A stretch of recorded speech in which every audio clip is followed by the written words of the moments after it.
आज हम लोग इस सेशन में चर्चा करवाएंगे जो सीपीसी का हमारा पार्ट 2 एग्जीक्यूशन था, उसी के पुराने लेक्चर्स को आगे बढ़ाएंगे। पुराने लेक्चर्स में हमने एग्जीक्यूशन के पार्ट में सेक्शनल पार्ट में 36 से लेके 46 तक के सेक्शन को हमने ऑलरेडी डिस्कशन कर लिया था। आज के सेक्शन में हम लोग जो मूल हमारा टॉपिक्स है वो डिस्कशन ये करेंगे 47 सेक्शंस 47 को, जिसमें ये डिस्कशन करना है कि questions to be determined by the court executing the decree. अर्थात ये होगा कि वो कोर्ट जिसको डिक्री भेजी गई एग्जीक्यूट करने के लिए वो किन किन प्रश्नों को डिटरमाइन करेगा और किन किन प्रश्नों के आधार पर डिक्री को एग्जीक्यूट करेगा। थोड़ा सा हम समराइज कर ले पुराने वाले को। तो मूलतः जब पुराने वाले सेक्शंस की हम लोग चर्चा करें तो उसमें कौन था 36 में क्या था कि डिक्री और ऑर्डर की जो एग्जीक्यूशन की प्रोसेस होंगी वो एक तय टाइप की होंगी। जहां भी हम लोग डिक्री की बात करेंगे वहां ऑर्डर की भी बात होगी। 37 ये कहता था कि जो हमारा कंसेंस है, ये 37 सेक्शंस ये कहता है कि डिक्री जो लागू होगी, तो डिक्री लागू होगी तो डिक्री को लागू कौन करवाएगा। तो ऐसे कंसेंस में दो इंपॉर्टेंट पार्ट होते हैं, एक जिस कोर्ट ने डिक्री दिया है और दूसरा जिस कोर्ट को डिक्री लागू करने हैं। ये दो अंतर पहले आप समझ लो। डिक्री जिसने दिया है का मतलब हुआ कि जिस कोर्ट ने फैसला दिया है, जजमेंट दिया है, जिसने भी डिक्री दिया है। अब जो कोर्ट लागू करवाएगा, डिक्री देना ही इनफ नहीं है, इस डिक्री को प्रॉपर्ली एग्जीक्यूट कैसे किया जाए यह भी बहुत महत्वपूर्ण है। अब एग्जीक्यूशन के केस में हमने क्या कहा कि दो कंसर्न्स होते हैं, थोड़ा सा बेसिक समझ लो फिर आगे चर्चा करवाएंगे। दो कंसर्न्स होंगे कि जिस कोर्ट ने डिक्री दिया है उस कोर्ट ने स्वयं ही उस डिक्री को एग्जीक्यूट भी करवा दिया, या फिर ऐसा भी हो सकता है कि उस कोर्ट ने जिसने डिक्री दिए हैं वो खुद एग्जीक्यूट नहीं करवाएगा, एग्जीक्यूट करने के लिए किसी दूसरे को भेजेगा। जैसे दो कंसर्न्स में सामान्यतः ऐसा होता है। दो कंसर्न्स में ऐसा कब होता है, जब पहली बार ये कंसर्न्स होता है कि यदि मान लो डिक्री अपीलेट कोर्ट ने दिया है। अपीलेट कोर्ट का मतलब हुआ कि आपने केस कहीं और किया था, फिर फैसला आया, फैसला के खिलाफ आप अपील में गए और अपील कोर्ट ने दोबारा डिक्री दे दी। तो अपीलेट कोर्ट जो कि उच्च कोर्ट होता है, उसके पास समय और साधन की जो पर्याप्तता है वो नहीं होती। ऐसे कंसर्न्स में वो डिक्री को एग्जीक्यूट करवाने के लिए दोबारा फर्स्ट इंस्टेंस के कोर्ट को ही भेज देती है। अब फर्स्ट इंस्टेंस का कोर्ट का मतलब जिस कोर्ट में आपने पहली बार मुकदमा किया था उसी कोर्ट को वापस भेज देता है। अपीलेट कोर्ट का काम केवल और केवल डिक्री देना है, डिक्री को एग्जीक्यूट नहीं करवाना। एग्जीक्यूशन का काम कौन करता है, वही कोर्ट जिसमें आपने पहली बार केस किया था। अब यहां कंसर्न्स ये होंगे कि एक तो ये हो गया कि अपीलेट कोर्ट केवल फैसला करेगा, एग्जीक्यूट कौन करवाएगा, वो ओरिजिनल कोर्ट। अब दूसरा कंसर्न है कि ओरिजिनल कोर्ट यदि फैसला करवाए तो यदि उसके ज्यूरिसडिक्शन की बातें हैं तब तो वो एग्जीक्यूट भी करवाएगा। लेकिन यदि मुद्दा ऐसा हो कि उसके ज्यूरिसडिक्शन से बाहर का हो, चाहे डिफेंडेंट या जिसको जजमेंट डेब्टर कहते हैं। जजमेंट डेब्टर का मतलब वो व्यक्ति जिसके खिलाफ जजमेंट आया है। यदि वो व्यक्ति स्वयं या फिर उसकी वो प्रॉपर्टी जिस प्रॉपर्टी से डिक्री को एग्जीक्यूट करना है, या फिर यदि मान लो उससे पैसे की लेन देन वाली बातें हैं और उसकी प्रॉपर्टी को सीज करना है या अटैच करनी है और वो प्रॉपर्टी ही किसी ज्यूरिसडिक्शन से बाहर अन्य ज्यूरिसडिक्शन में है, तो ऐसे तमाम कंसर्न्स के बीच में जिस कोर्ट ने डिक्री दिया है उसके द्वारा, चूंकि उसके ज्यूरिसडिक्शन के बाहर का एरिया है, वो कोर्ट डिक्री लागू करवा ही नहीं सकती। ऐसे कंसर्न्स में ये कहा जाता है, और ये बातें समन में भी हमने किया था, ये ध्यान रखो। तो ऐसे समन या डिक्री जहां कुछ भी हो उसे उस वहां के ऑथराइज्ड या कंसर्न्स जो कोर्ट होते हैं उसको भेजे जाते हैं। तो सिमिलरली ये कोर्ट जो डिक्री पारित किया है वो कोर्ट या तो स्वयं लागू कर देगा उसके ज्यूरिसडिक्शन की बातें रही तो, और यदि इसके ज्यूरिसडिक्शन से बाहर की बातें रही तो दूसरे वहां का जो कोर्ट होगा उस कोर्ट को भेजेगा कि वो कोर्ट उस मुद्दे को, उस डिक्री को एजुकेट करे, अर्थात उसको लागू करे, एग्जीक्यूट करे। क्लियर हुआ? अब इसी बात को थोड़ा सा समझ लो। सेक्शन 37 क्या कहता है, 37 define the expression court which pass the decree. अब इस कंसेंस में following court fall in this expression. अब यह ध्यान रखो, इस एक्सप्रेशन का मतलब ये होगा कि यहां केवल इसी संदर्भ में जब डिक्री एग्जीक्यूशन की बात होगी उसी संदर्भ में डिक्री पास करने वाला न्यायालय किसको कहा जाएगा, तो इस कंडीशन में हमने बात की। तो इस कंसेंस में जहां डिक्री लागू होगा तो माना किसका जाएगा, डिक्री किसका है, तो चाहे अपीलेट कोर्ट का भी है तब भी फर्स्ट इंस्टेंस का ही होगा, और यदि फर्स्ट इंस्टेंस अर्थात जिसमें पहली बार आपने केस किया उसने डिक्री दे दिया तो उसके तो मुद्दे ही है। तो यही बात कह रहा है, following courts fall with in this expression. क्या होगा, the court of first instance which pass the decree. Already पहला इंस्टेंस जहां मुद्दा पहली बार गया था उसने यदि डिक्री पास किया तो वो कोर्ट ही होगा। दूसरा कह रहा है कोर्ट ऑफ फर्स्ट इंस्टेंस, यहां भी फर्स्ट इंस्टेंस ही होगा इन केस ऑफ एपीलेट डिक्री। यदि एपीलेट डिक्री है अर्थात एपीलेट कोर्ट ने दिया है तब भी फर्स्ट इंस्टेंस ही जहां आपने मुद्दे को लेके गया था वही पहला, जहां पहली बार केस हुआ वही कोर्ट माना जाएगा, उसी का डिक्री है। ये ध्यान रखो 37 किससे है, इसका मतलब होगा डिक्री किसने दिया, डिक्री किसने दिया, फॉर एग्जीक्यूशन। जब लागू करने की बात होगी तो उस कंसेंस में डिक्री किसने दिया, तो इसमें जो भी होगा इस कंसेंस की बात करते हैं।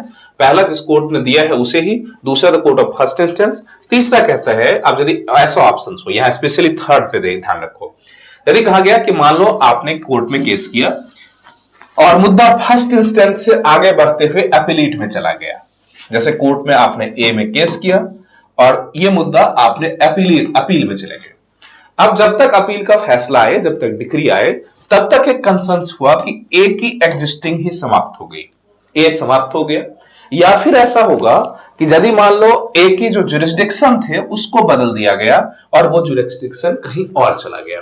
ऐसे कंसेंस में क्या होंगे, जैसे हमने नॉर्मली क्या कहा था, बी क्या कहता है कि यदि आपने ए से में केस किया था और मुद्दा बी में गया, बी ने डिक्री दिया, तो ये डिक्री तो दे देगा लेकिन दोबारा इस डिक्री को यहां भेज देगा और ए ही इसको लागू करवाएगा और माना जाएगा कि ये ए की ही डिक्री है। यहां तक तो ठीक था, फर्स्ट एंड सेकंड कवर हो गया। थर्ड में कहता है कि यदि court of instance ceases to exist, मान लो आपने ए से अपील किया बी में और जब तक इसने डिक्री दिया तब तक ए की एग्जिस्टेंस ही समाप्त हो गई, या ए का एग्जिस्टेंस तो रहा, इसका जुरिस्डिक्शन चेंज कर दिया गया, इसका जुरिस्डिक्शन समाप्त कर दिया गया। ऐसे कंसेंस में क्या होगा, ये तो फैसला लागू नहीं कराएगा, फर्स्ट इंस्टेंस वाला कोर्ट बचा नहीं है, तो क्या होगा, कहा गया कि जब फर्स्ट इंस्टेंस वाला कोर्ट नहीं बचा होगा तो ऐसा तो होगा ही नहीं कि कोर्ट को केवल समाप्त कर दिया गया हो। कोर्ट को जब भी समाप्त किया जाएगा तो उसके लिए या तो नए कोर्ट बनाए गए होंगे, सब्स्टिट्यूट किए होंगे, या फिर इसकी जो जुरिस्डिक्शन थी, अधिकारिता थी, वो किसी अदर कोर्ट को दे दिया गया होगा। अब ऐसे कंसेंस में या तो नया कोर्ट बनाया होगा, कोई न्यू कोर्ट बनाए गए होंगे, या न्यू नहीं तो किसी अदर में इसके जुरिस्डिक्शन को ट्रांसफर कर दिया गया होगा। तो ऐसी परिस्थिति में जो इसका सब्स्टिट्यूट कोर्ट होगा उसको डिक्री भेजा जाएगा। अब उसको डिक्री भेजा जाएगा मतलब ये ध्यान रखो, इसको सिंपल भाषा में ये भी कह सकते हैं कि यदि मान लो आज से 10 साल पहले या 20 साल पहले जब आपने केस किया था वो नहीं किए होते, यदि आज ये इंसिडेंस होता जिस इंसिडेंस में आपको केस करना है, तो आज आप कहां करते। मान लो उस टाइम में तो ए था तो आपने ए में केस किया, आज ए तो है ही नहीं, तो आपके जो अधिकार हैं केस करने के वो कहीं तो होंगे, बाद लाने का अधिकार कहीं तो होंगे आपके। तो आज जिस कोर्ट की अधिकारिता है, अर्थात आज यदि वो घटना होती या वो इश्यू होता और आज आप बाद लाते, तो जिस कोर्ट में बाद लाते उसको ही फर्स्ट इंस्टेंस का माना जाएगा। मतलब क्लियर हो गया, फर्स्ट इंस्टेंस या तो वो रहा, वो नहीं रहा तो उसका सब्स्टिट्यूशन जो भी रहा होगा, अर्थात आज जिस मुद्दे में बात लाई जा सकती थी वो कंसेंस। तो इस कंसेंस में फिर से यहां ऐसे समझ लो, इसी बात को यह बताया गया है कि यदि ये कोर्ट समाप्त हो गया तो फिर किसको भेजा जाएगा, जो इसका सब्स्टिट्यूट होगा। हाँ, सब्स्टिट्यूट क्या हो सकता है, या तो न्यू हो सकता है या फिर कोई पुराना जिसमें उस मुद्दे को इंडल्ट कर दिया गया हो, पुराने ही मुद्दे में डाल दिया गया होगा। न्यू या ओल्ड जिसमें इसके जुरिस्डिक्शन को सन्निहित कर दिया गया होगा, जुरिस्डिक्शन को सन्निहित कर दिया गया हो।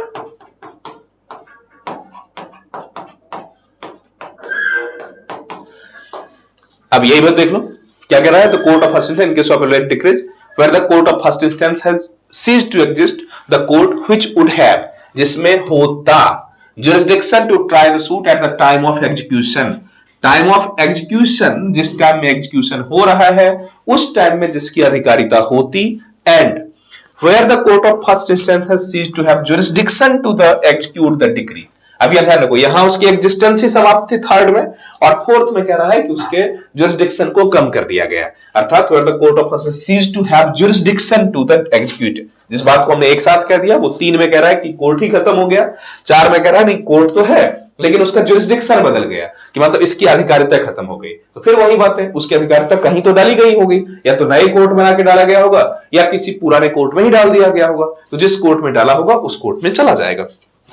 तो the court which at the time of execution would have the had jurisdiction of try to suit, जिसमें वो करना होगा वही कोर्ट चला जाएगा। ये बात कौन सा है, महीज भाई वर्सेस मतलब एयर 1965 में ये कोर्ट का जजमेंट था।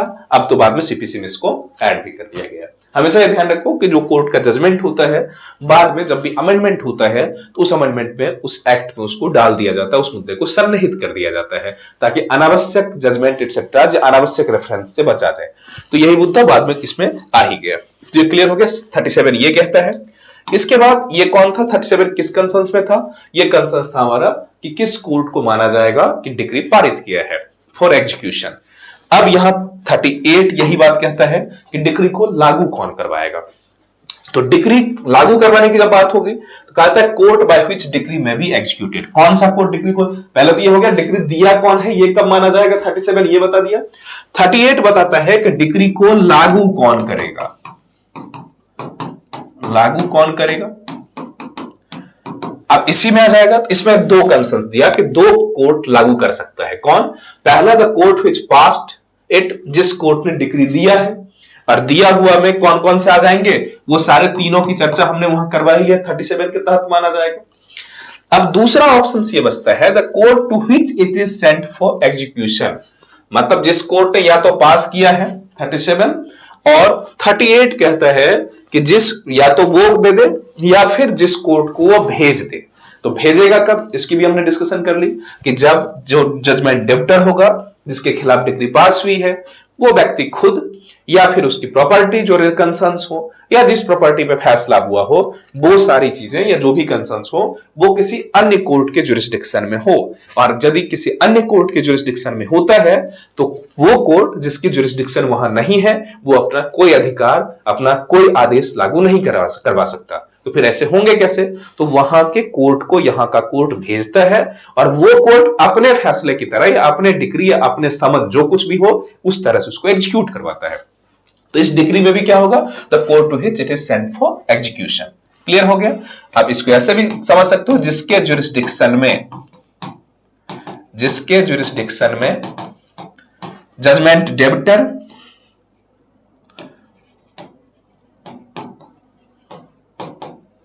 या उसकी प्रॉपर्टी आदि सिचुएटेड हो।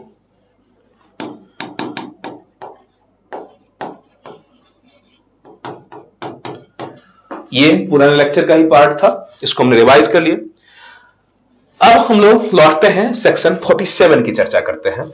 47 ये कहता है, यहां से हमारा मूल प्रश्न शुरू हुआ आज के लेक्चर का, कि सेक्शन 47 कहता है कि जो जजमेंट वाला, जो डिक्री को लागू करने वाला कोर्ट है, वो कौन सा क्वेश्चन को डिटरमाइन करेगा, किन किन मुद्दों पे वो ध्यान रखेगा, किन किन मुद्दों को डील कर सकता है डिक्री को एग्जीक्यूट करने के समय में, किन मुद्दों को ध्यान रखेगा,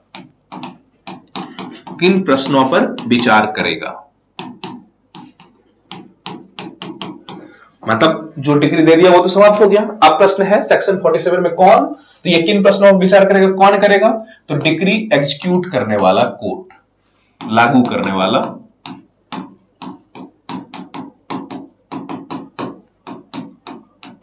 अब यहां थोड़ा सा बेसिक समझ लो, फिर उसके बाद सेक्शन बाय सेक्शन हम लोग चलेंगे।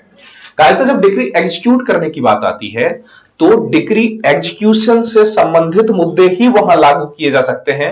उन्हीं प्रश्न पे यदि आपको लगता है तो कोर्ट में एप्लीकेशन दे सकते हो या उसके खिलाफ कोई प्रश्न उठा सकते हो। जब डिक्री हो गया तब आपके पास ये राइट नहीं होता कि डिक्री कैसे हुआ, डिक्री गलत हुआ या सही हुआ, क्या हुआ, ये मुद्दा नहीं है। हाँ, यदि आपको फिर भी लगता है कि डिक्री में कुछ फ्रॉड हुआ है या डिक्री गलत हुआ है, कानून के किसी विशेष मुद्दे का उल्लंघन किया गया है या किसी पक्ष को सुना नहीं गया है, आपको अनसुना किया गया है, आपके एविडेंस को अनदेखी की गई है, ऐसे कंसर्न्स में एक राइट है आपके पास, या तो अपील में जा सकते हो या रिवीजन कर सकते हो या रिव्यू करवा सकते हो। अब रिव्यू, रिवीजन और अपील क्या होता है हमने कई बार डिस्कशन किया, थोड़ा समराइज कर देते हैं।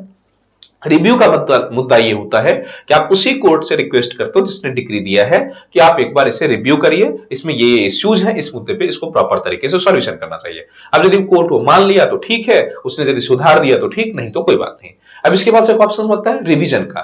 रिवीजन सामान्यतः हाई कोर्ट में किया जाता है। आप लोअर कोर्ट के खिलाफ हाई कोर्ट जाएंगे और वहां कहेंगे कि लॉ के इन कंसर्न्स को या इन चीजों की अनदेखी की गई है, इसीलिए दोबारा इस मुद्दे को सुना जाए। हाई कोर्ट ने एक्सेप्ट कर लिया तो ठीक, या नहीं तीसरा कंसर्न होता है अपील। अपील में अपने से सुपीरियर कोर्ट अर्थात जिस कोर्ट ने फैसला दिया है उसके अपर कोर्ट में अपील की जाती है कि इस व्यक्ति ने या इस कोर्ट ने लॉ के किसी खास पॉइंट को या फिर एविडेंस के किसी पर्टिकुलर पॉइंट को या समय बदलने के साथ कुछ नए एविडेंस आए हैं जिसके आधार पे कोर्ट के जो फैसला है वो आज गलत हो रहा है, ऐसे आधार पे आप कोर्ट में केस कर सकते हो। तो ये रिवीजन, अपील और रिव्यू आगे के सेक्शन में इसकी हम लोग डिटेल चर्चा करवाएंगे, इसलिए उसको छोड़ दो।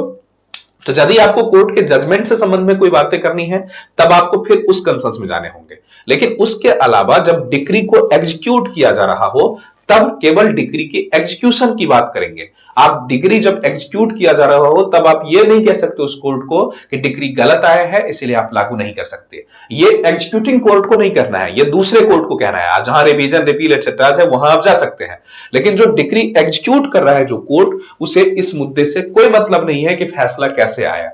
फैसला यह है, उसके मेन कंसर्न उसका यह है कि जो एग्जीक्यूटिंग कोर्ट होगा, जो डिक्री को एग्जीक्यूट कर रहा है, वो केवल और केवल डिक्री में क्या बातें लिखी गई हैं, क्या दिशा निर्देशन है, क्या गाइडलाइंस है, उसको पारित करते हुए, उसको पालन करते हुए डिक्री को एग्जीक्यूट करवाएगा। अर्थात एग्जीक्यूटिंग कोर्ट को डिक्री की एग्जीक्यूशन से संबंधित प्रश्न को ही डील करने हैं। डिक्री पास कैसे हुआ, पारित कैसे हुआ, इससे उसको कोई लेना देना नहीं है। सेक्शन 47 में इस बात को थोड़ा सा पॉइंट में कहा गया है। आगे हम लोग इसको स्पेशली डिटरमाइन किए हैं कि किन किन मुद्दों को जो डिक्री एग्जीक्यूटिंग कोर्ट है वो सुन सकता है और किन किन मुद्दों को नहीं सुन सकता है। तो पहले थोड़ा सेक्शन को पढ़ लो, फिर आगे हम लोग देख लेंगे। सेक्शन 47 में जो क्लॉज 1 है वो ये कहता है, all the questions arising between parties to the suit in which the decree was passed, ये तो कॉमन बात है, और the representative and relating to the execution. यहां स्पेशल इस मुद्दों को ध्यान रखोगे जो रिलेटिंग टू एग्जीक्यूशन होंगे। किसके बीच में? तो ये तो कॉमन सी बात है, या तो पार्टी होंगे या पार्टी के रिप्रेजेंटेटिव के बीच में होंगे। In relation to execution, discharge और सैटिस्फैक्शन ऑफ द डिक्री, मतलब उस डिक्री को एग्जीक्यूट करने में, डिस्चार्ज करने में या सेटिस्फाई करने में, etcetera, shall be determined by the court executing the decree and not by the separate suit. इसका मतलब यह होगा कि इससे संबंधित, एग्जीक्यूशन से संबंधित जो भी प्रश्न होंगे वो एग्जीक्यूटिंग कोर्ट ही डिसाइड करेगा। कोई सेपरेट सूट लाने की जरूरत नहीं होगी उसके लिए। सेपरेट सूट का मतलब कोई अलग से बात लाने के लिए नहीं। इससे क्या होता? अनावश्यक टाइम की बर्बादी होती, अनावश्यक कोर्ट के समय की बर्बादी होती, धन की बर्बादी होती, एटसेट्रा। तो 47 ये कहता है कि एग्जीक्यूशन से संबंधित या डिस्चार्ज और सेटिस्फैक्शन ऑफ द डिक्री के संबंध में जो कोई भी विवाद होगा वो सारा इसी मुद्दे पे वही कोर्ट सुन लेगा, एग्जीक्यूटिंग कोर्ट। इसके लिए कोई सेपरेट सूट नहीं लाया जाएगा, ये ध्यान रखो। ये 47 है। 47 का क्लॉज 2 को डिलीट कर दिया गया है। उसके बाद आते हैं हम लोग 47 के थर्ड में।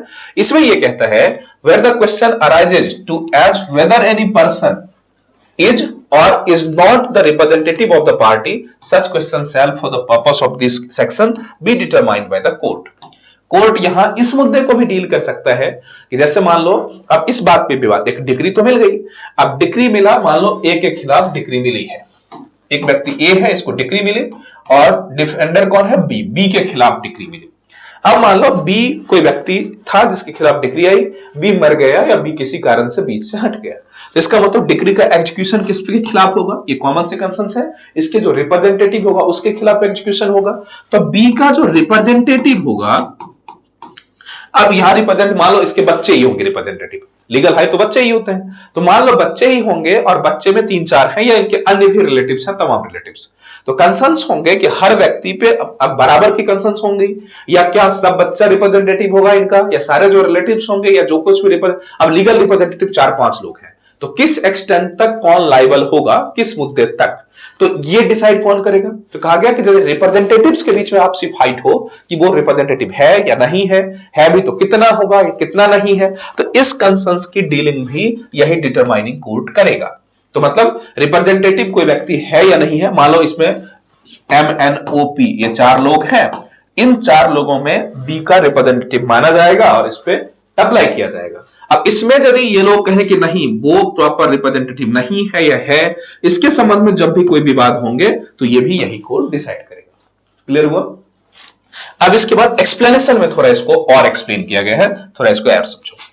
एक्सप्लेनेशन में कहा गया, जो पहले थर्ड, इसमें थर्ड क्लॉज भी समझ लो।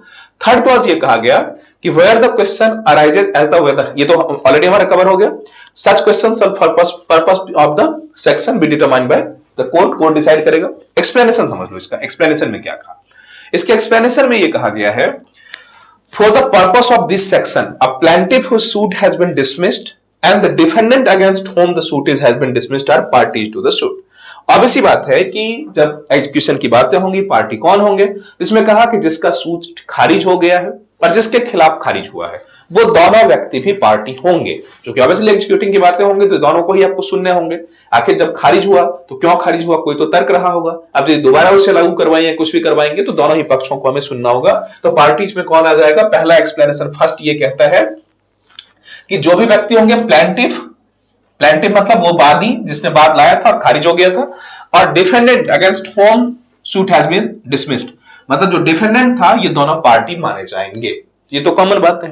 एक्सप्लेनेशन 2 थोड़ा ध्यान से समझो कि और भी किसको हम रिप्रेजेंटेटिव मान सकते हैं।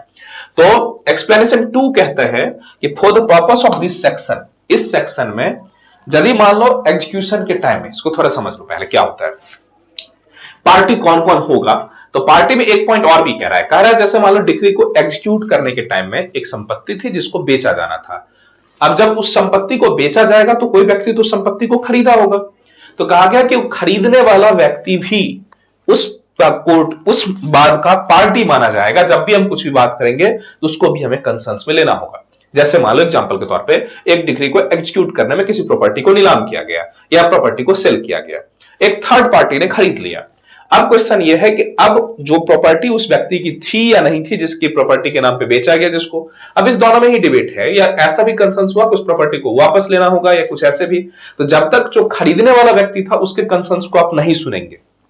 यदि वापस ही लेनी हो उस सेल प्रॉपर्टी को, तो आखिर उस व्यक्ति के जो हित पे अहित हुआ, हित पे अहित का मतलब उसका जो इंटरेस्ट जो भी था वो जो डिस्ट्रॉय हुआ है, उसके इंटरेस्ट पे जो क्वेश्चंस उठा उसको कौन डील करेगा। तो आप उसकी भी बातों को पहले सुनोगे, उसको भी कंपेंसेशन एटसेट्रा की बातें होंगी तो कितने कंपेंसेशन या क्या होना चाहिए, तो बिना उसके सुने हुए डील नहीं किया जा सकता। इसीलिए कहा जाता है कि पक्ष और विपक्ष अर्थात प्लेंटिफ और डिफेंडेंट तो होंगे ही party.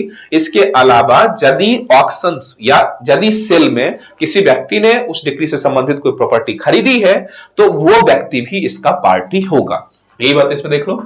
For the purpose of this section, a purchaser of the property at the sale in the execution of decree, मतलब उस प्रॉपर्टी को खरीदार जो एग्जीक्यूशन ऑफ डिक्री में सेल किया गया था, purchaser of the property at the sale in the execution of decree shall be deemed to be party to the suit in which the decree is passed, मतलब वो व्यक्ति भी जिसमें decree को एग्जीक्यूट करने के टाइम में कुछ प्रॉपर्टी बेची गई उसको जिसने खरीदा वो भी पार्टी में होगा। एंड बी में ये कहता है all questions relating to the delivery of possessions of such property, मतलब उस प्रॉपर्टी को जिसको उस व्यक्ति ने खरीदी है उसके डिलीवरी एटसेट्रा जब करने की बातें होंगी तो सच परचेज और हिज रिप्रेजेंटेटिव, या तो उसको या उसके रिप्रेजेंटेटिव को, shall be deemed to be the questions relating to executions, discharge और satisfaction of the decree within the meaning of this section।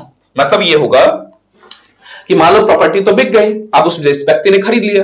कई बार ऐसा होता है ना, जैसे बॉम्बे में आपने सुना होगा कि प्रॉपर्टी बिकती थी तो कोई दाऊद इब्राहिम की प्रॉपर्टी को कोई खरीदने ही नहीं जाता था। या कई बार कोई दबंग लोग होते हैं उनकी प्रॉपर्टी तो बिक गई लेकिन उसको कैप्चर करना ही मुश्किल हो जाता, कोई कैप्चर ही नहीं कर पाता। तो कहा गया कि पहले तो उस व्यक्ति को पार्टी माना जाएगा जिसने खरीदा है, दूसरा उसकी प्रॉपर्टी को यदि ट्रांसफर वगैरह या उसको खाली करवाने की बात होगी उसको या उसके रिप्रेजेंटेटिव को देने की बात होगी, तो इस संबंध में भी जो प्रश्न उठेंगे वो एग्जीक्यूशन के अंतर्गत ही डील होंगे और इस सेक्शन के अंदर ही समझा जाएगा। यही बात है relating to delivery of possessions of such property.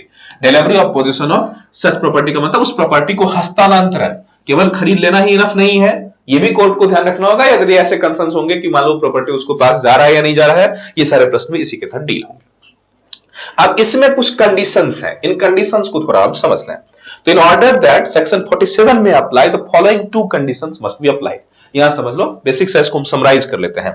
Summarise करने का मतलब यह हुआ कि सेक्शन 47 का जो कंसर्न्स है वो कब लागू होंगे, अर्थात डिक्री ट्रांसफर वाला जो एग्जीक्यूशन का जो डिक्री एग्जीक्यूशन की बातें हैं वो कब लागू होंगे। कहा गया कि ये दो ही कंसर्न्स में ये 47 अप्लाई होगा। 47 कब अप्लाई होगा, तो पहला the question must be one arising between the parties to the suit in which the decree passed और देयर रिप्रेजेंटेटिव, या तो वो मुद्दा ऐसा हो कि दो पार्टीज जिसके खिलाफ और जिसके पक्ष में फैसला है उन दोनों के बीच का कोई इश्यू हो, या फिर it must be relate to execution, discharge और सेटिस्फैक्शन ऑफ द डिक्री। मतलब 47 के लिए दो कंसर्न्स होंगे। क्या? एक तो दो पार्टी के बीच में विवाद होना चाहिए, वही पार्टी कौन? जो उसका पक्षकार है। और दूसरा कि जो एग्जीक्यूशन से संबंधित होना चाहिए। ध्यान रखो, एग्जीक्यूशन का मतलब डिक्री को लागू करने से संबंधित, अगर नहीं। इसी में आ गया कि इन गंगाबाई वर्सेस विजय कुमार केसेस में it was held that provision of the section 47 is not the ultra vires of article 14 of the constitution. अर्थात ये जो है, इसमें यह कहा गया कि जो 47 है या वैसे भी कोई भी जो हमारे फंडामेंटल राइट्स है, अर्थात आर्टिकल 14 का जो इक्वलिटी का राइट्स है हमारा, उसके खिलाफ नहीं जाना चाहिए। अर्थात जब भी रिप्रेजेंटेटिव्स की चूज करने की बात हो या पार्टीज की चूज करने की बात हो, जहां कहीं भी इक्वलिटी का हनन हो रहा है, अर्थात जो समानता का अधिकार हमारे आर्टिकल 14 में है, उसके खिलाफ ये नहीं जा सकता। इसीलिए हमें इसे प्रॉपर तरीके से इस्तेमाल करना होगा। अब फिर आता है यहां स्पेशल ध्यान रखो, तो ऑब्जेक्ट ऑफ 47 इज, क्या है इसका object? To provide an expeditious remedy. Expeditious remedy का मतलब होगा कि जल्दी से जल्द जिसके पक्ष में फैसला हुआ है उसको उस फैसले का बेनिफिट्स भी मिलना चाहिए। ऐसा नहीं कि कोर्ट ने फैसला तो दे दिया लेकिन उसका बेनिफिट्स अब मिलेगा ही नहीं, और प्लस जिसके खिलाफ फैसला हुआ उसको सजा भी मिलनी चाहिए। तो एक्सपीडियस डिटर्मिनेशन या एग्जीक्यूशन होने चाहिए। और इसके लिए क्या होगा कि डिक्री जितनी जल्दी लागू होंगी उतने बेनिफिट्स होंगे, और जब डिक्री लागू नहीं होगा तो मुश्किल होगा। तो इसीलिए कहा गया कि ये सारे के सारे राइट एग्जीक्यूटिंग कोर्ट को ही दिया गया ताकि सेपरेट सूट ना हो। और इसके साथ ही यह भी कहा गया कि determination of certain question in execution of proceeding without records of separate suit, अलग सूट की जरूरत नहीं होनी चाहिए। And to prevent needless and unnecessary litigation, needless और अननेसेसरी लिटिगेशन। अब मान लो डिग्री एग्जीक्यूशन से संबंधित आप कहीं और भी केस करोगे, फिर वो मुद्दा आएगा, फिर फैसला आएगा, तो तारीख पर तारीख वाली बातें होती चली जाएंगी। इससे बचने के लिए ऐसा कहा गया। इसमें कहा गया this is why section 47 must be constructed liberally, इसलिए प्रॉपर तरीके से लिबरली, थोड़ा उदार होकर सोचना चाहिए इसमें। अब यहां थोड़ा सा हम लोग और भी आते हैं, इसको थोड़ा सा समराइज कर अपने तरीके से आप इन चीजों को समझें कि क्वेश्चंस जो भी है। अब यहां थोड़ा स्पेशल नोट्स है, आप इसको समझना। Questions which can be determined bye executing court. Executing court question कौन कौन सा डिटरमाइन कर सकता है? तो सबसे पहली बात हमने इसमें कि वो कब कौन सा मुद्दा होगा, वो केवल और केवल मुद्दा डिक्री के बाद एग्जीक्यूशन से पहले के या एग्जीक्यूशन तक के संबंधित होंगे। डिक्री कैसे पारित हुआ, डिक्री के अंदर क्या था, वहां कुछ कंसर्न्स थे, लूप होल्स थे, उसकी चर्चा नहीं करेगा। तो इसमें ध्यान रखो, क्या डिटरमाइन कर सकता है? Whether a decree is executable, क्या डिक्री एग्जीक्यूटेबल है या नहीं है, उसको लागू किया जा सकता है नहीं। Whether the property is liable to be sold in execution of the decree, क्या वो जो प्रॉपर्टी जिसको डिक्री में कहा गया बेचने के लिए वो उस लायक है भी या नहीं भी है। Whether the decree is fully satisfied, क्या डिक्री पूरी तरह सेटिस्फाइड है। Whether the execution of decree was postpone, क्या उसको रोक दिया गया, या जो भी जो कंसर्न्स है। Whether set aside sale is mentionable, maintainable का मतलब यह होगा कि क्या जो सेट असाइड है, जिस प्रॉपर्टी को बेचनी थी, सेल करना था, उसको सेट असाइड कर देना क्या सही है या नहीं है। फिर उसके बाद whether sale in execution is warranted by the terms of decree, जो बेचा गया क्या डिक्री में जैसा टर्म्स एंड कंडीशन था उसी के तहत है या नहीं है। फिर है whether the particular property is or not included in the decree, क्या जिस पर्टिकुलर प्रॉपर्टी है वो डिक्री में इंक्लूडेड है या नहीं है। फिर है whether a party is or not entitled to restitution of property, अर्थात रेस्टिट्यूशन का मतलब होगा कि प्रॉपर्टी को पुराने आधार पे ही वापस कर देना या पुराने तरीके से उसके जो राइट्स एक्सेट्रा थे उसको पुनर्स्थापित करना। तो क्या उस तरह हो सकता है या नहीं हो सकता, इस पर रेस्टिट्यूशन के लिए एक अलग सेक्शंस भी आगे हम लोग इसको और डिटेल करेंगे। Weather a person is or not representative of the party, party क्या कोई रिप्रेजेंटेटिव है या नहीं है। अभी क्वेश्चन उठा था वहां पर ऑलरेडी एक्सप्लेनेशन में था कि कोई व्यक्ति उस पर्टिकुलर व्यक्ति का जो जजमेंट डेप्टर है उसका रिप्रेजेंटेटिव है भी या नहीं, इससे संबंधित जो प्रश्न है। Whether the decree holder is at position to carry out his part of the decree, क्या जो डिक्री होल्डर है वो इस लायक है, इस पोजीशन में है या नहीं है। Whether the decree holder is entitled to more relief in accordance with the change of circumstances, इसका मतलब ये होगा कि क्या whether the decree holder is entitled to more relief in accordance with the change of the circumstances, मतलब परिस्थिति बदलने से क्या उसको लाभ भी बदल सकता है या नहीं बदल सकता, ये भी कोर्ट ही डिसाइड करेगा। जैसे मान लो ऐसे कह लें कि किसी कोर्ट में एग्जीक्यूट करनी है डिक्री और उस व्यक्ति को कुछ पैसे देने हैं, ऐसा डिसाइड हो गया। अब यह हुआ कि किसी कारण से उस व्यक्ति वो तत्काल उस व्यक्ति को पैसा देने में असमर्थ रहा। ऐसे कंसर्न्स में समय बदल गया, रेट ऑफ इंटरेस्ट बदल गए, अब एग्जीक्यूशन में टाइम ज्यादा लग रहा है, या अन्य भी तमाम कंसर्न्स हो सकते हैं, तो क्या अब उसको डिक्री एज इट इज वही लागू करने चाहिए, या फिर बदलती परिस्थिति के अनुसार जो इंटरेस्ट रेट वगैरह बढ़े हैं, या प्रॉपर्टी की वैल्यूज समाप्त हो गई, या प्रॉपर्टी की वैल्यूज बढ़ी है, ये जो कंसर्न्स है, तो क्या इसका लाभ उसको मिलेगा या नहीं मिलेगा, मिलेगा भी तो कितना मिलेगा, वो सारी चीजें। Entitle to more the relief in according with the change of circumstances, परिस्थिति के बदलने से जो भी उसको घाटा हुआ है या जो लाभ हो सकता है वो उसे मिले या नहीं मिले। Whether the decree has been adjusted outside the court, क्या डिक्री को कोर्ट से बाहर एडजस्ट किया गया, जैसे अपने आप में उस लोगों ने समझौता किया, कर सकता है नहीं कर सकता। Whether the decree has been validly assigned, मतलब प्रॉपर्ली उसे असाइन वैलिड तरीके से असाइन किया गया है नहीं किया गया है। Whether the auction purchaser is entitled to recover the positions, मतलब इन ऑक्शंस परचेजर जो नीलामी में खरीदा है is entitled to recover the positions, उसको पोजीशंस रिकवर करवाया जा सकता है नहीं। The question regarding identity of property, जिस प्रॉपर्टी को ऑक्शन से चार्ज किया जा रहा है उसकी जो आइडेंटिटीज होंगी, इनसे संबंधित जो सारे प्रश्न होंगे, तो ये सब क्या है, डिक्री के एग्जीक्यूशन से संबंधित। अब यहां थोड़ा इसको और क्लियरली समझ लो कि किन मुद्दों को डिटरमाइन नहीं कर सकता, तो फिर आपको ज्यादा समझ में आएगा। तो यहां पर the question which can not be decided by executing court, specially इस पॉइंट को ध्यान रखो। तो ये कौन सा नहीं कर सकता है, whether the decree is fraudulent or collusive, इसका मतलब collusive का मतलब ये होगा कि जो डिक्री फ्रॉड से लिया गया, गलत तरीके से लिया गया, गलत सबूतों पे लिया गया, ये मुद्दा को डील नहीं करेगा।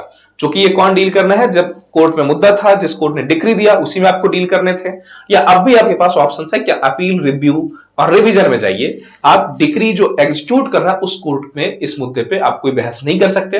वो कोर्ट डिक्री में जो बातें लिखी हैं उसी की तरह एग्जीक्यूट करवाएगा, अन्य कोई रास्ता नहीं है। दूसरा है whether the decree has become inexecutable by a compromise subsequent to the passing of the decree in the previous suit, मतलब ऐसा भी है कि किसी प्रीवियस सूट में कंप्रोमाइज के द्वारा, ऐसा तो नहीं है कि डिक्री इनएग्जीक्यूटेबल हो गया या नहीं हो गया, तो इसका भी मुद्दा नहीं है।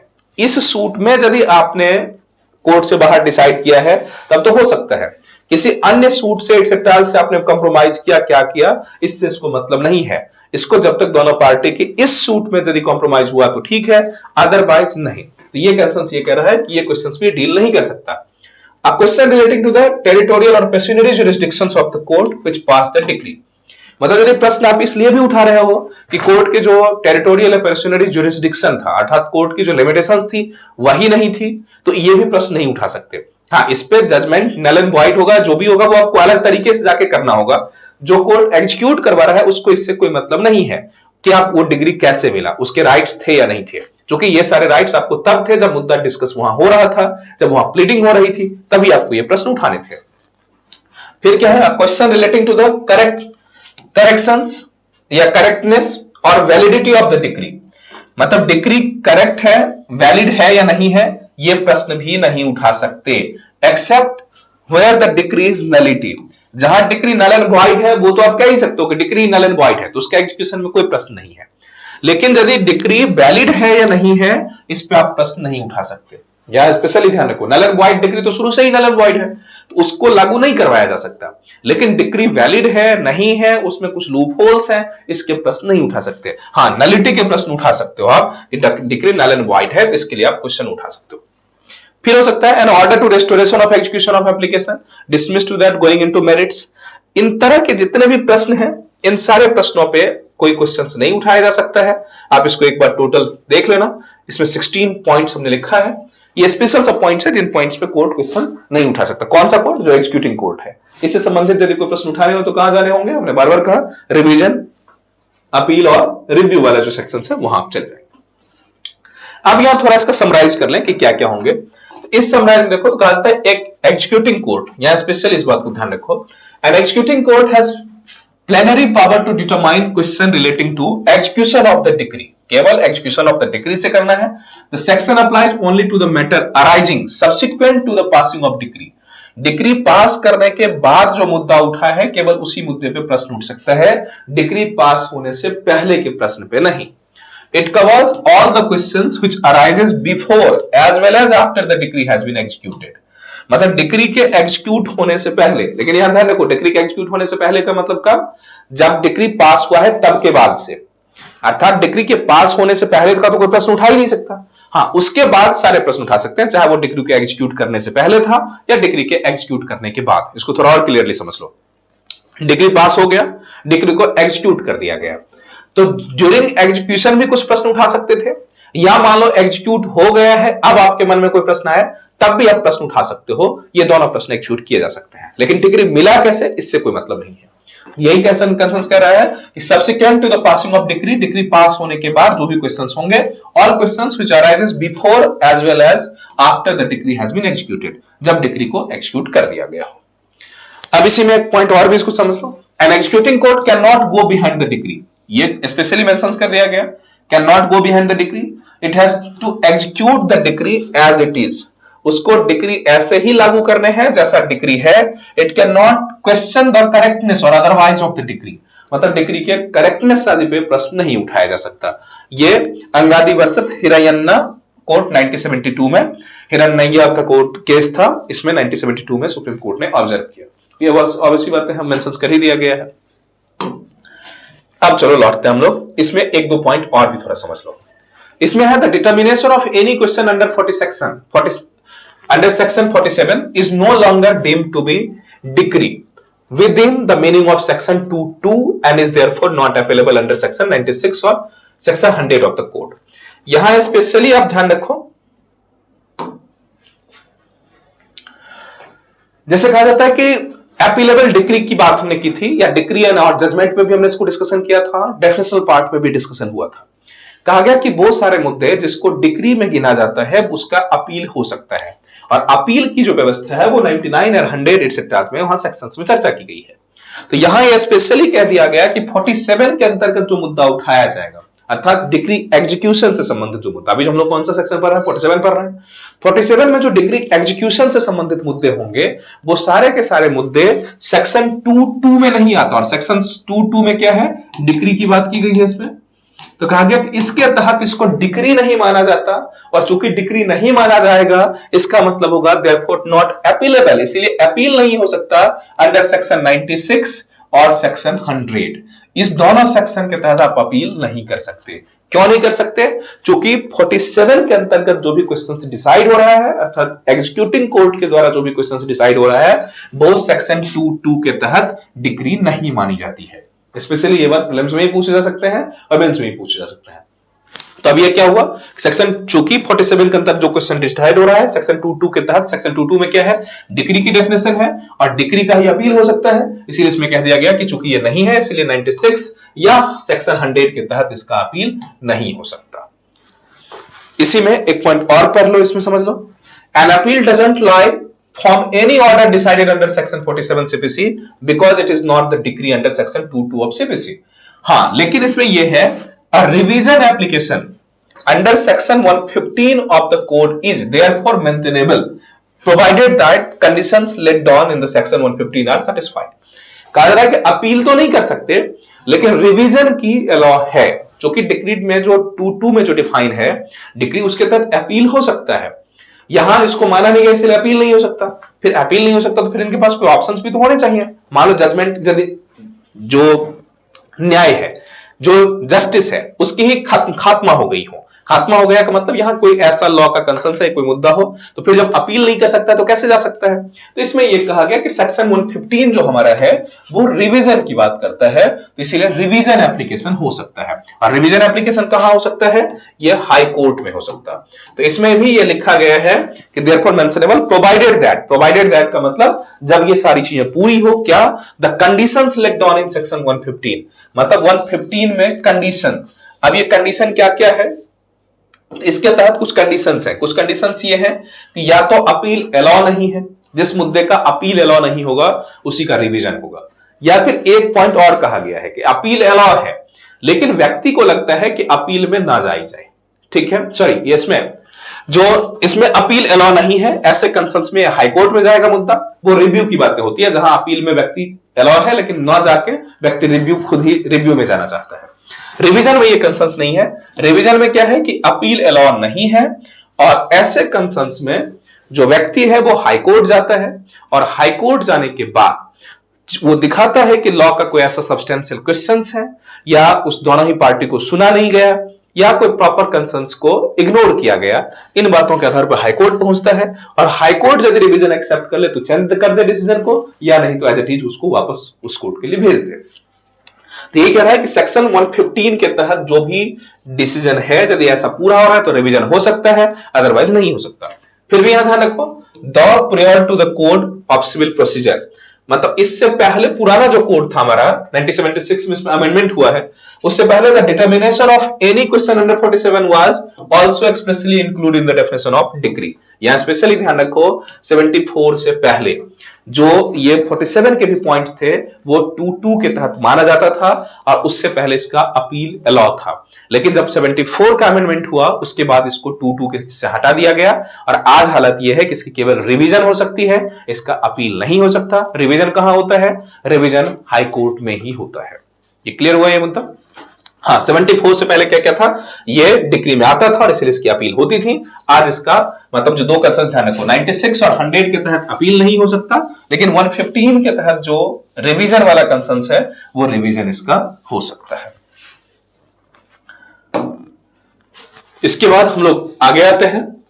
अब यहां थोड़ा सा पॉइंट और देखो, without prejudice of the generality of provision of section 99 section में it is clear from the previous from the provision of section 99 का A that no order under section 47 shall be reversed or substantially varied on account of error, defect or irregularity in the proceeding relating to such order unless such error, defect or irregularity has prejudicially affected the decision of the case।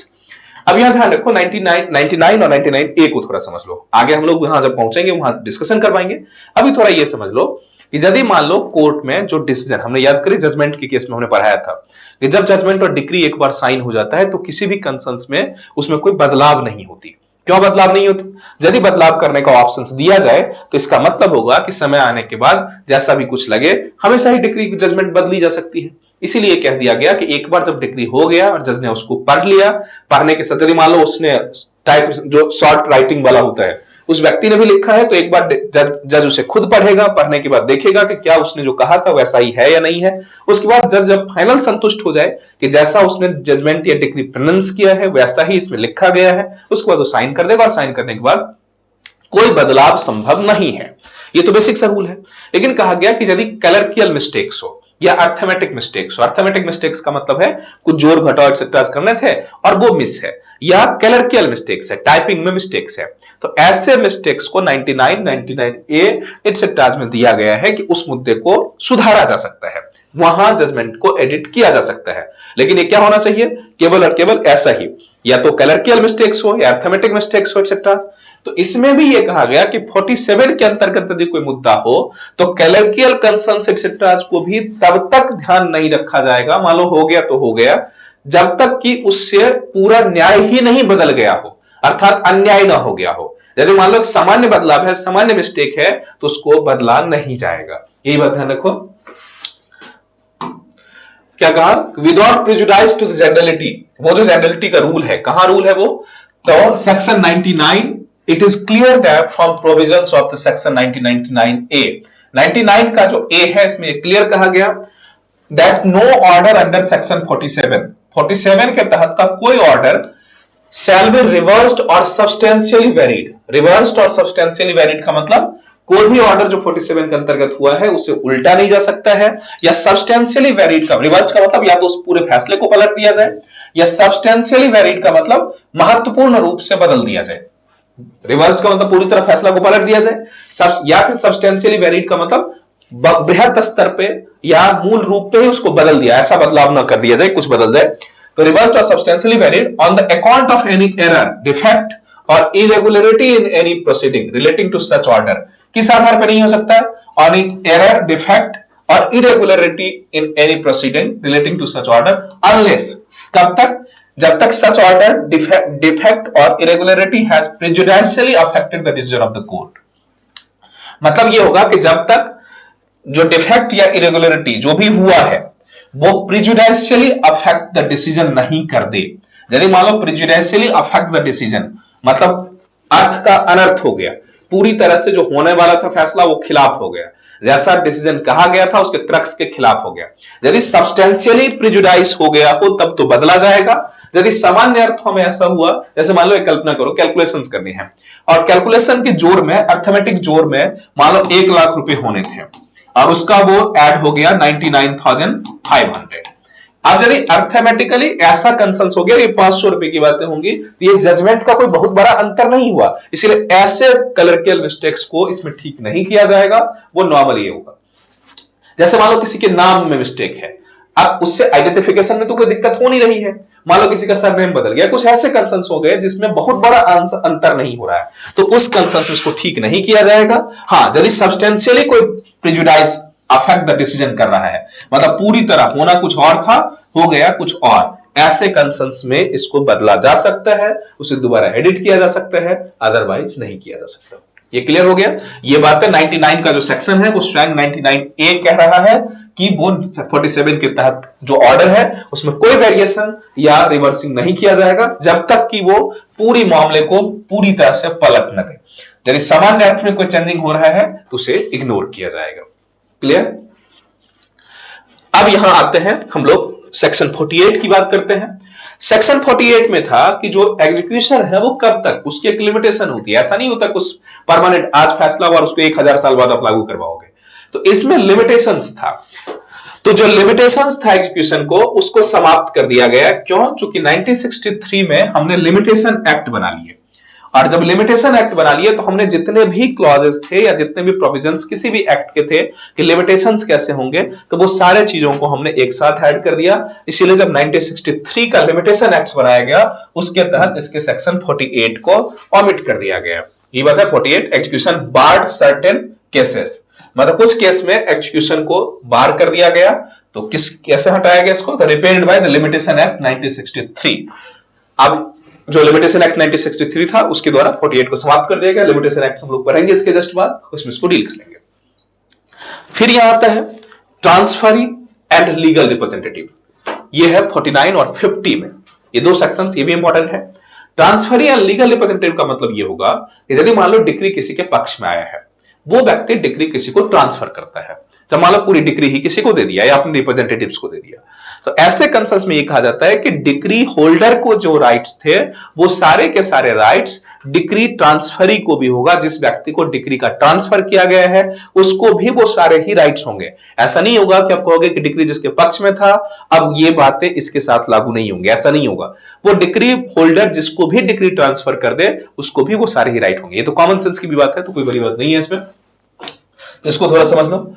ये कह रहा है कि every transferring of a decree shall hold the same subject to the equities, मतलब वो सारे के सारे इक्विटीज उसके भी राइट्स होंगे।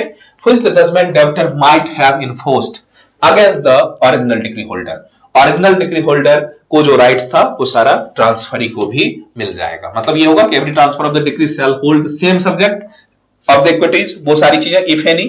Which the judgment debtor might have enforced, जो जजमेंट डेब्टर को इन्फोर्स किया जाता पूरा करने के लिए। जब जजमेंट डेब्टर का मतलब जिसपे जजमेंट जिसके खिलाफ आया है, might have enforced against the original decree holder, अर्थात ओरिजिनल डिक्री होल्डर के जितने भी राइट्स थे वो सारे राइट इसके भी होंगे। अब इसके बाद आता है 50, जो सेक्शन 50 है वो कहता है लीगल रिप्रेजेंटेटिव। लीगल रिप्रेजेंटेटिव का मतलब यही बातें फिर से हो जाएंगी कि जिसका भी लीगल रिप्रेजेंटेटिव जो भी होंगे तो सारे राइट्स और लायबिलिटीज जो कुछ भी होंगे वो लीगल रिप्रेजेंटेटिव पे भी लागू होंगे। तो यही है where judgment debtor dies before the decree has been fully satisfied, यदि मान लो जिस पे डिक्री डेब्ट हुआ था अर्थात डिक्री जिस पे लागू करना था उस व्यक्ति की मौत हो जाए। तो जैसे हमने ट्रांसफरी में बात की कि सारे के सारे राइट्स उसके भी होंगे, वैसे ही जिस व्यक्ति पे डिक्री लागू होना था वो व्यक्ति मर गया तो ऑब्वियसली उसके जो लीगल रिप्रेजेंटेटिव होंगे उस पे सारे के सारे लायबिलिटीज होंगे, उसी तरह वो काम करेगा। तो यही कह रहा है कि where judgment debtor dies before the decree has been fully satisfied, जब तक डिक्री पूरी तरह लागू नहीं हुआ और व्यक्ति मर गया, the holder of the decree may apply to the court which passed it to execute the same against the legal representative of the deceased. यहां ध्यान रखो, यदि डिक्री लागू होने से पहले ही डिक्री डेब्टर मर गया, यदि डिक्री लागू होने से पहले डिक्री डेब्टर मर गया, इसका मतलब होगा कि जो होल्डर ऑफ डिक्री है, यहां स्पेशली ध्यान रखो जिस व्यक्ति के पक्ष में डिक्री है वो may apply to the court which passed the to execute the same against the legal representative of the decrees. फिर वो डिक्री पास करने वाले कोर्ट में इस बात के लिए कह सकता है, अप्लाई कर सकता है कि ये डिक्री उसके रिप्रेजेंटेटिव पर लागू करवाया जाए। क्लियर हो गया? ये तो कॉमन सेंस की बात ही है। हाँ, लेकिन ये कंसर्न से होगा, इसके लिए एप्लीकेशन देना होगा। जब वो एप्लीकेशन देगा कि उसके लीगल हायर या लीगल जो रिप्रेजेंटेटिव है उस पर डिक्री लागू करवाया जाए, तो कोर्ट ऐसा आदेश दे देगा। अब इसी में कंसर्न ये है 50 का 2 कहता है where decree is executed against such legal representative, जब डिक्री ऐसे लीगल रिप्रेजेंटेटिव के खिलाफ एग्जीक्यूट किया जाएगा, he shall be liable only to the extent of the property of the deceased which has come to his hands and has not been duly disposed of। इसको मतलब ऐसे समझ लो, कहा गया कि पहली बात, जब कोई व्यक्ति मर गया जिस पे डिक्री एग्जीक्यूट होना था, तो ऐसे कंसर्न्स में क्या होगा, डिक्री होल्डर अप्लाई करेगा कोर्ट में और कोर्ट उसको इजाजत देगा कि उसके जो रिप्रेजेंटेटिव है उस पर लागू हो। ये तो फर्स्ट कह रहा है। 50 का सेकंड कहता है कि आप मान लो रिप्रेजेंटेटिव तो बहुत सारे हो सकते हैं उसके, तो किसी लीगल रिप्रेजेंटेटिव पे डिक्री उसी मात्रा में लागू की जाएगी जितनी मात्रा में उस व्यक्ति की प्रॉपर्टी इसके पास आई थी।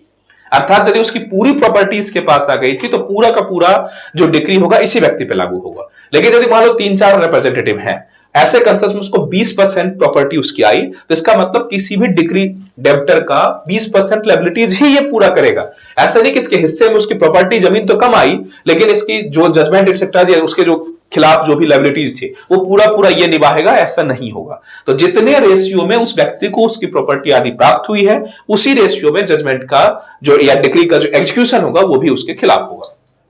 Where the decree is executed against the such legal representative, he shall be liable only to the extent of property, मतलब only to the extent, मतलब उसी रास्ते तक या उसी अनुपात में, अब only to the extent of क्या, the property of the deceased which has come to his hand, जितने उसके हाथ में उस डिसीज्ड व्यक्ति के प्रॉपर्टी आए हैं, and has not been duly disposed of, and for the purpose of ascertaining such liabilities the court execute the decree may of its own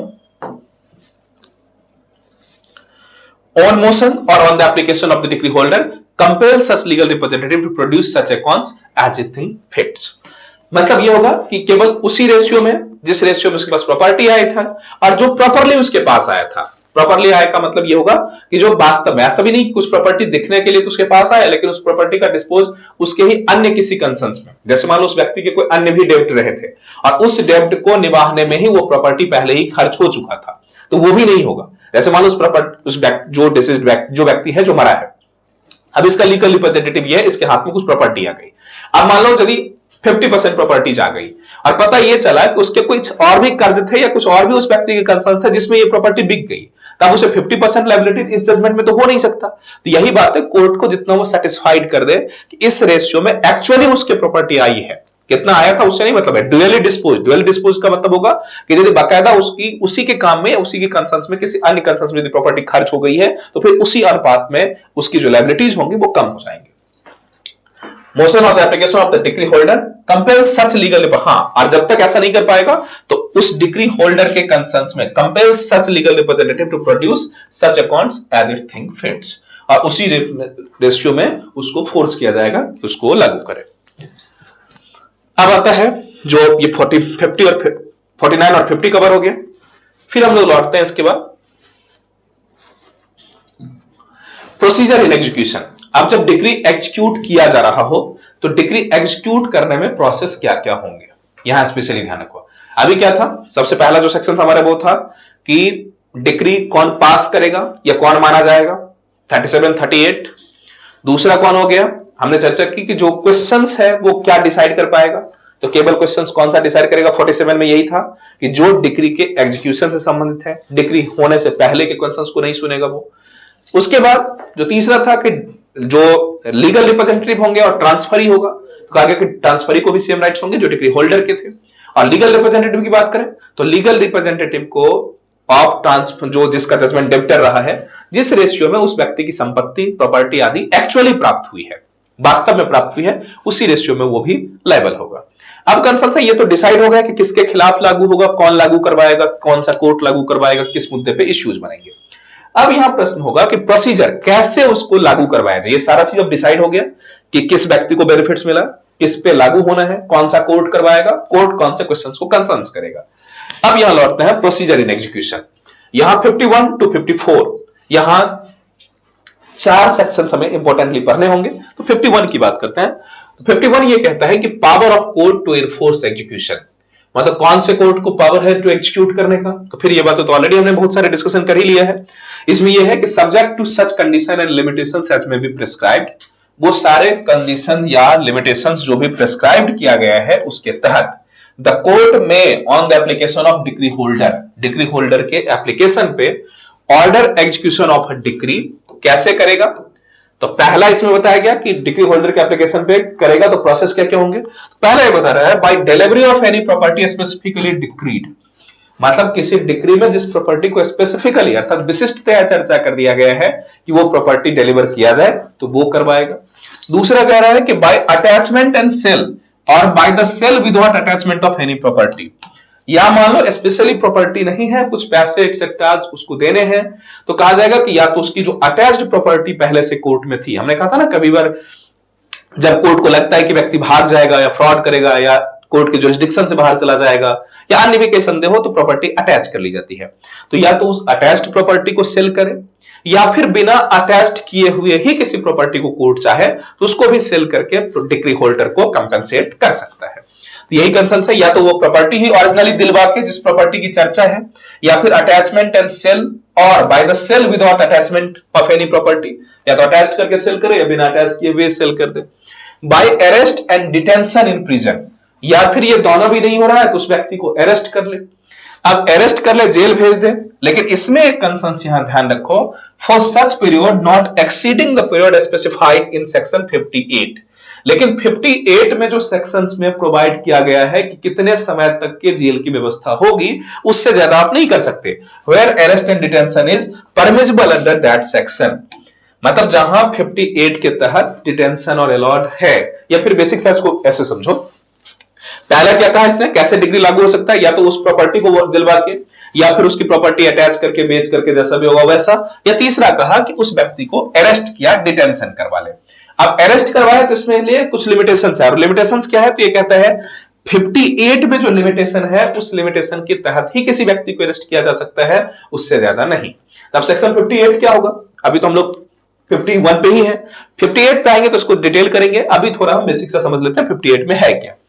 section 58 कहता है कि यदि कोई बात 5,000 रुपए से ज्यादा का हो, मान लो कोई मसला ऐसा हो जिसमें 5,000 रुपए से ज्यादा का कंसर्न हो, तो ऐसे कंसर्न में उस व्यक्ति को अरेस्ट या डिटेंशन मैक्सिमम आप 3 महीने के लिए कर सकते हो।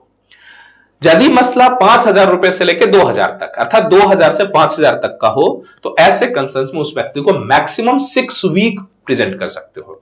और यदि मसला 2,000 से भी कम का हो तो ऐसे कंसर्न में उस व्यक्ति को एग्जीक्यूशन ऑफ डिक्री में अरेस्ट नहीं की जा सकती, ये स्पेशली ध्यान रखो। तो 58 में 3 कंसर्न्स हैं। क्या क्या कंसर्न्स हैं इसमें, पहला यह है कि यदि ग्रेटर देन 5,000 रुपीज से ज्यादा का मसला है तो ऐसे कंसर्न्स में जो इंप्रिजनमेंट होंगी वो मैक्सिमम 3 मंथ के होंगे, मैक्सिमम 3 महीने की कारावास हो सकती है उसकी।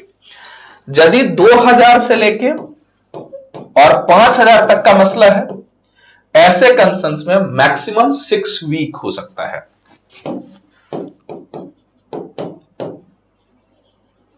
अब यह ध्यान रखो, पूरे ही कंसर्न से मान लो 5,000 से ज्यादा कितना भी होगा तो मैक्सिमम कितनी सजा हो सकती है, कितनी दिन तक आप जेल में रख सकते, ये सजा नहीं है, उसको जेल में रखने की बात कर रहे हैं, तो मैक्सिमम कितना जेल में रख सकते हो, 3 महीने तक के लिए। यदि 2,000 से 5,000 तक के बीच का मसला है तो मैक्सिमम 6 सप्ताह के लिए, इससे कम भी हो सकता है। और स्पेशली इसमें मेंशन कर दिया गया है आगे 58 में ही कि यदि स्पेशली 2,000 रुपए से कम का मसला है तो किसी भी कीमत पे व्यक्ति को गिरफ्तार नहीं किया जा सकता। आगे हम लोग और भी चर्चा करवाएंगे उसी में कि जब मनी रिलेटेड कोई इश्यूज हो, केवल मनी ही देना हो, इसमें तो कोई अन्य भी डिबेट हो तो महिलाओं को अरेस्ट नहीं किया जा सकता है, वो सारी चीजें डिटेल करवाएंगे। अभी बेसिक सा समझ लो कि इस कंसर्न्स में यदि किसी व्यक्ति को अरेस्ट करते हो तो मैक्सिमम 3 महीने कर सकते हो, वो भी कब, जब 5,000 से ज्यादा का मसला हो। यदि 2,000 से 5,000 तक का मसला हो तो मैक्सिमम 6 सप्ताह तक आप उसे गिरफ्तार कर सकते हो, और यदि 6 सप्ताह का मतलब 1.5 महीने के आसपास, और यदि 2,000 से कम का मसला हो तो गिरफ्तारी नहीं हो सकती। Less than 2,000 no arrest. Arrest हो ही नहीं सकता। ये सी। अब इसी में थोड़ा और आगे चलते हैं, जो इसका डी कंडीशन है, बाय अपॉइंटिंग अ रिसीवर। यदि मान लो कोई ऐसा कंसल्टेंट है, रिसीवर एक्सेट्रा की अपॉइंटमेंट करने की बात हो, वहां रिसीवर को अपॉइंट करें। In such other matter as nature of relief granted may require. और यदि कोई ऐसा भी मुद्दा जो कोर्ट के डिक्री में दिया गया हो या कोर्ट के लिए आवश्यक हो डिक्री के लिए, वो कोई भी कंसर्न्स वो ला सकता है। तो in such other manner as the nature of relief granted may required, जो ग्रांट किया गया है रिलीफ, उसमें जो कुछ भी आवश्यकताएं होंगी उसके हिसाब से कोई अदर मैनर भी, जैसा भी कोर्ट को लगे, किसको, एग्जीक्यूटिंग कोर्ट को, वो कर सकता है। अब यहां इसमें फिर से इसको क्लेरिफिकेशन किया है। क्या क्लेरिफिकेशन किया है? तो प्रोवाइडेड दैट, क्या, where the decree is the for the payment of money, जहां पेमेंट ऑफ मनी से संबंधित डिक्री हो, execution by detention in prison shall not be ordered unless after giving the judgment debtor an opportunity of showing cause why he should not be committed to prison, the court for reason recorded in writing is satisfied। अब यह ध्यान रखो, जहां money से संबंधित matter हो, in such a manner, मतलब sorry यहां प्रोवाइडेड में देखो, यहां कह रहा है provided where the payment of money, जहां इससे संबंधित मुद्दा हो, जहां केवल पेमेंट ऑफ मनी से संबंधित मुद्दा हो, तो ऐसे कंसर्न्स में एग्जीक्यूटिंग कोर्ट उस व्यक्ति को सामान्यतः गिरफ्तार नहीं करेगा, और सामान्यतः गिरफ्तार नहीं करेगा और उस व्यक्ति को पहले एक अपॉर्चुनिटी देगा। क्या अपॉर्चुनिटी देगा? कि वो व्यक्ति इस बात के लिए उत्तर दे कि उसे क्यों नहीं अरेस्ट किया जाए। यदि वो व्यक्ति एक तार्किक उत्तर के साथ कोर्ट को सेटिस्फाइड कर दे, ये पर्टिकुलर रीजन था जिसके चलते हमने डिक्री को एग्जीक्यूट नहीं करवा पाए, या हम इसमें जो लायबिलिटीज थी उसको हम निभा नहीं पाए, तो उस व्यक्ति को कुछ छूट दी जा सकती है। और यदि कोर्ट इससे सेटिस्फाइड नहीं हुआ, यदि इन मुद्दों पे कोई प्रश्न आता है, तो कोर्ट उसे अरेस्ट कर सकता है। यहां स्पेशली क्या है, हमने एक बात और भी कही, आगे के सेक्शन इस बात को डिस्कशन है, यदि महिला हो तो मनी से संबंधित किसी भी मतलब में पहले तो महिला को अरेस्ट नहीं किया जा सकता, केवल पुरुष को किया जा सकता, और 2000 से कम का मसला हो तो किसी को भी अरेस्ट नहीं किया जा सकता। आगे देख रहा है, कह रहा है कि मतलब बिना शो कॉज किए हुए, बिना उसको अपॉर्चुनिटी ऑफ शो कॉज देगा तभी उसे अरेस्ट करेगा, बिना ये दिए हुए अरेस्ट नहीं कर सकता। Why shall not be committed कंप्लीजन the court for reason recorded in writing. हाँ, अब कोर्ट उसको अरेस्ट करेगा यदि, तो किस आधार पर अरेस्ट करेगा? तो इसके लिए कह रहा है, यहां इसको ऐसे समझ लो, सामान्य अर्थ में क्या है, मनी से संबंधित कोई मुद्दा होगा तो महिला को तो अरेस्ट कर ही नहीं सकता, पुरुष को अरेस्ट करेगा, तो उसमें भी ये कहा गया कि पुरुष को एक अपॉर्चुनिटी देगा कि show cause, opportunity to show cause why he should not be committed to prison, ये अपॉर्चुनिटी देगा। और इस अपॉर्चुनिटी के अलावा यदि कोर्ट किसी मुद्दे से संतुष्ट हो जाए जिसकी आगे चर्चा की गई है, तो फिर ये अपॉर्चुनिटी भी कोर्ट नहीं देगा और उसे सीधे अरेस्ट करवा सकता है। इसका मतलब ये समझना, ये कह रहा है the manner, nature, the relief granted may, provided that whether decree is for the payment of money, execution by detention in prison shall not be ordered unless, जब तक कि after giving the judgment debtor opportunity of show cause why should not be prison। ये तो एक concern हुआ। इसके बाद unless the court for reason recording writing is satisfied, court जब तक इस मुद्दे से सेटिस्फाइड नहीं हो जाएगा, मतलब इन मुद्दों से यदि कोर्ट सेटिस्फाइड होगा तो जेल भेज देगा या फिर नहीं भेजेगा। तो क्या क्या है ये ध्यान रखो। A, that the judgment debtor with the object or effect of obstructing or delaying the execution of the decree, मतलब जो जजमेंट डेप्टर था वो जानबूझकर डिक्री लागू ना हो पाए या डिक्री को लागू करने के रास्ते में बाधा बने, इसके लिए निम्न काम किए हो। अब क्या क्या काम किया हो, इसमें कह रहा है, first, is likely to abscond or leave the local limits of jurisdiction of the court. Court को यह लगे कोई व्यक्ति जानबूझकर कोर्ट के जुरिस्डिक्शन से भाग जाए या एब्सकॉन्ड कर जाए। दूसरा, has after the institution of suit in which the decree was passed dishonestly transferred, concealed or removed any part of property or committed any other act of bad faith in relation of his property। मतलब जब suit file हो गया है तो उसके बाद जानबूझकर, उसे पता था चूंकि डिक्री हमारे खिलाफ आएगा, तो जानबूझ के उसने अपनी प्रॉपर्टी या उसके किसी भाग को समाप्त कर दिया, बेच डाला या उसके राइट्स को हटा दिया। दो कंसर्न्स। तीसरा ये कह रहा है, मतलब ये दो कंसर्न्स हो, या तो ध्यान रखो कोर्ट कब उसको अरेस्ट कर सकता है, बिना अपॉर्चुनिटी दिए हुए भी। ये सामान्यतः क्या है, कोर्ट अपॉर्चुनिटी देगा, उससे पूछेगा, और यदि ये दो कंसर्न्स फॉलो हो रहे हैं तो इस कंसर्न्स में बिना ऑप्शन दिए भी उसको गिरफ्तार कर लेगा। कब? या तो एब्सकॉन्ड करने वाला हो लोकल लिमिट से, या फिर after the institution of the suit, suit के इंस्टीट्यूशन होने के बाद उसने जानबूझकर फैसले से बचने के लिए अपनी प्रॉपर्टी को रिमूव किया है या एनी पार्ट ऑफ प्रॉपर्टी, और committed any other act of bad faith, गलत आस्था से या मतलब गलत तरीके से जानबूझकर ऐसा करने के लिए अपनी प्रॉपर्टी को हटाया है। ये दो तो ए में है, या फिर इसका और भी कंसेंस है that the judgment debtor has, या फिर वो जानबूझकर or has had since the date of decree, decree के डेट से या आज तक the means to pay the amount of the decree or some substantial part thereof and refuses or neglect as refused neglected to be part of the same. मतलब या तो जो decree के टाइम के बाद से जो कुछ उसे पे करना था उसे जानबूझ के नेग्लेक्ट किया या पे नहीं किया, या that the decree is for the sum of the which judgment debtor was bonded in fiduciary capacity to account, या फिर ऐसे मुद्दे में जहां जजमेंट डेब्टर फिड्यूशियरी कंसर्न्स में था। फिड्यूशियरी कंसर्न्स का मतलब होगा, फिड्यूशियरी रिलेशनशिप का मतलब कोई कंपनी है या कोई ऑर्गेनाइजेशंस है जिसके मूल जिम्मेदारी आपकी ही है कि आपको ही पे करना था और फिर भी आपने नहीं किया, ऐसे कंसर्न्स में भी आपको अरेस्ट किया जा सकता है। तो यहां फिड्यूशियरी कैपेसिटी का मतलब थोड़ा समझ लो। फिड्यूशियरी कैपेसिटी का मतलब होता है किसी का रिप्रेजेंटेटिव। रिप्रेजेंटेटिव मतलब ये होगा, इसको मैनेजर टाइप कह सकते हो, या मैनेजर टाइप या किसी का जैसे मान लो वकील और जो मुवक्किल होते हैं उन दोनों के बीच का ये फिड्यूशियरी रिप्रेजेंटेटिव होता है। या जो कंपनी के मालिक होते हैं, तो कंपनी में तो हजारों शेयर होल्डर्स होते हैं, शेयर होल्डर्स तो खुद डील करेगा नहीं, तो जो कंपनी के बोर्ड ऑफ डायरेक्टर्स होते हैं, तो बोर्ड ऑफ डायरेक्टर्स कंपनी का मालिक ही समझा जाता है इन कंसर्न्स ऑफ जो भी फैसले लिए जाएंगे। वैसे कंपनी का मालिक कौन है? शेयर होल्डर है, लेकिन बोर्ड ऑफ डायरेक्टर, तो ऐसे जो कंसर्न्स है बोर्ड ऑफ डायरेक्टर्स हो या एक मुवक्किल के केस में उसका वकील हो, या फिर ऐसे कंसर्न्स में इसको कहा जा सकता है फिड्यूशियरी ड्यूटी को। यहां समझ लो, फिर हम समझ रहे हैं। तो ऐसे ही मान लो कोई ट्रस्ट है, तो ट्रस्ट के जो ट्रस्टी है एक्सेट्रा, तो जहां भी आपको फिड्यूशियरी कैपेसिटी में आपको पे करने थे, मतलब आप उसके रिप्रेजेंटेटिव भी थे और आपको पे करना था और फिर भी आपने पे नहीं किया है, तो ऐसे कंसर्न्स में भी आपको अरेस्ट किया जा सकता है। अब इसी बात को थोड़ा सा एक्सप्लेन किया है। एक्सप्लेन किया क्या है?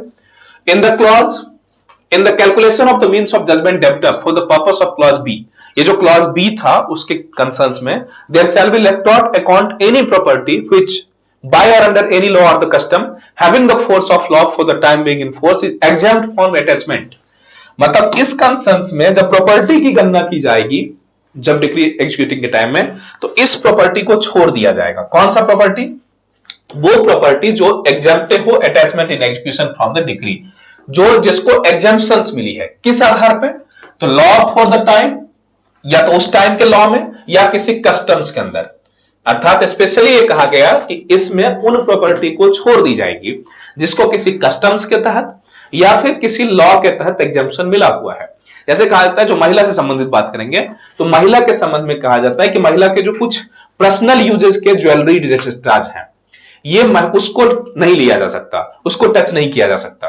तो उसके जो पर्सनल ज्वेलरीज हैं या फिर जो कुछ ऐसे भी कंसर्न्स बनते हैं तमाम संस्कृति, तमाम ऐसे हमारे समाज में जो स्पेशली महिला की पर्सनल प्रॉपर्टी होती है, ऐसे किसी व्यक्ति को भी कुछ छूट मिली होती है, तो वो पर्सनल या वो प्रॉपर्टी जिसको किसी कस्टम के तहत, कस्टम का मतलब किसी प्रथा के तहत या किसी कानून के तहत एग्जेम्पशन मिला हुआ है, उस प्रॉपर्टी को नहीं गिना जाएगा इसमें। ये क्लियर? फिर आते हैं हम लोग 52 कहता है enforcement of decree against legal representative. Legal representative के खिलाफ इन्फोर्स कैसे किया जाए? इसमें फिर वही बातें हो जाएंगी कि जिस रेशियो में उसको पैसा या उस व्यक्ति की पैसे मिले हैं, संपत्ति मिली है, उसी रेशियो में उसके खिलाफ एग्जीक्यूट किया जाएगा। ये है कि where a decree is passed against party as a legal representative of deceased person and the decree is for payment of money. और ये डिक्री कैसा होगा? पेमेंट ऑफ मनी के लिए होगा, out of the property of deceased. मतलब यदि कहीं लीगल रिप्रेजेंटेटिव पे डिक्री पास हुआ है, वो डिक्री है कैसा? Legal representative of the deceased and the decree is for the payment of money out of property of deceased. मतलब जब मरा हुआ मृत व्यक्ति के प्रॉपर्टी से करना है, तो ऐसे कंसर्न्स में क्या होगा? It may be executed by the attachment and sale of any such property. उस प्रॉपर्टी को सेल करके या अटैच करके दिया जा सकता है। अब यहां कंसर्न्स ये है कि यदि मान लो लीगल जो रिप्रेजेंटेटिव है उसने उस प्रॉपर्टी को बेच लिया या आज वो प्रॉपर्टी बची ही नहीं है, मान लो ऐसा एक जजमेंट डेब्टर है, वो मर गया, उसकी जो प्रॉपर्टी है वो लीगल रिप्रेजेंटेटिव के पास आ गया, तो कोर्ट ने कहा कि उस डिक्री को लागू करने के लिए वो प्रॉपर्टी अटैच की जा सकती है या सेल की जा सकती है। अब प्रश्न है कि जो लीगल रिप्रेजेंटेटिव है, यदि बी में यही कहता है कि मान लो ऐसा कंसर्न हुआ कि उस लीगल रिप्रेजेंटेटिव ने उस प्रॉपर्टी को समाप्त कर दिया या बेच दिया है। अब समाप्त कर दिया या बेच दिया या उसके पास नहीं है, तब क्या होगा? तो ऐसे कंसर्न्स में उस व्यक्ति को कोर्ट को यह प्रूव करना होगा कि उस प्रॉपर्टी को जो इसने बेचा है वो लीगल किसी प्रॉपर कारण से बेचा है जो उस डिसीज्ड व्यक्ति से संबंधित था। ऐसा नहीं कि अपने लाभ में बेच लिया है। जिस हद तक वो कोर्ट को इस बात से सेटिस्फाइड कर देगा कि वो प्रॉपर कारण से उस प्रॉपर्टी को बेच लिया या हटा दिया, उस हद तक उसको छूट मिलेगी। वो छूट फिर समझ लो कि उसी डिसीज्ड व्यक्ति के ही जो पुराने कर्ज होंगे, पुरानी जिम्मेदारी होगी, पुरानी लायबिलिटीज होंगी, इसको निभाने में यदि वो प्रॉपर्टी खत्म हो गया तब तो उसे छोड़ दिया जाएगा। और यदि लगा कि नहीं उसने अपने हित में इस्तेमाल किया, कुछ ऐसा भी किया, तो इसकी पर्सनल प्रॉपर्टी भी ले ली जाएगी। क्लियर हुआ ये मुद्दा? तो यही बात इसको ऐसे समझ लो। Where no such property remains in the possession of the judgment debtor, यदि जजमेंट डेब्टर के पास ऐसा कोई प्रॉपर्टी नहीं बचा है, and he fails the satisfy, वो कोर्ट को सेटिस्फाई करने में फेल हो गया, that he has duly applied for such property of the deceased as is proved to have come to his positions, the decree may be executed against the judgment debtor to the extent of the property in respect of which he has failed to satisfy the court in the same manner as if the decree has been against him personally। मतलब ऐसे concerns में ये होगा कि यदि वो properly court को satisfied नहीं कर पाया तो फिर वो डिक्री उस व्यक्ति को ऐसे डील करेगा जैसे उस व्यक्ति के खिलाफ ही, ये जो रिप्रेजेंटेटिव है उसको खिलाफ ही कि उस व्यक्ति पर डायरेक्टली डिक्री आया है। मतलब क्लियर हो गया है मुद्दा? ये ऐसा समझ लो कि उस जो डिसीज्ड व्यक्ति था, ये जो मरा हुआ व्यक्ति था, उसकी कितनी प्रॉपर्टी इसके पास आई है, उस प्रॉपर्टी को कितने तरीके से इसने प्रॉपरली डील किया है। यदि ऐसा हुआ तो ठीक है, यदि लगा कोर्ट सेटिस्फाइड नहीं हुआ कि उसकी प्रॉपर्टी नहीं है तो क्यों नहीं है, कहां हो गया, तो ऐसे कंसर्न उस व्यक्ति पे पर्सनली भी लायबल हो सकता है। फिर उसके बाद आता है 53rd, liability of ancestral property. जो पूर्वजों की प्रॉपर्टी है, एंसेस्ट्रल प्रॉपर्टी की लायबिलिटीज कैसे होंगे? तो ऑब्वियसली बात होगा कि जो हिंदू कंसर्न्स में आएंगे, क्योंकि मुस्लिमों के अपने अलग से कंसर्न्स हैं, सिविल लॉ उनके, मुस्लिम पर्सनल लॉ है तो वहां कोई चर्चा ही नहीं होगी। अन्य जिसके भी पर्सनल लॉ है उसके अपने लॉ है। यहां हम बात करेंगे तो हिंदू की लॉ की ही बात करेंगे। तो इसमें यह कहा जाता है कि for purpose of the section 50 and section 52, वो जो सेक्शन 50 और 52 था, क्या था 50 और 52 में?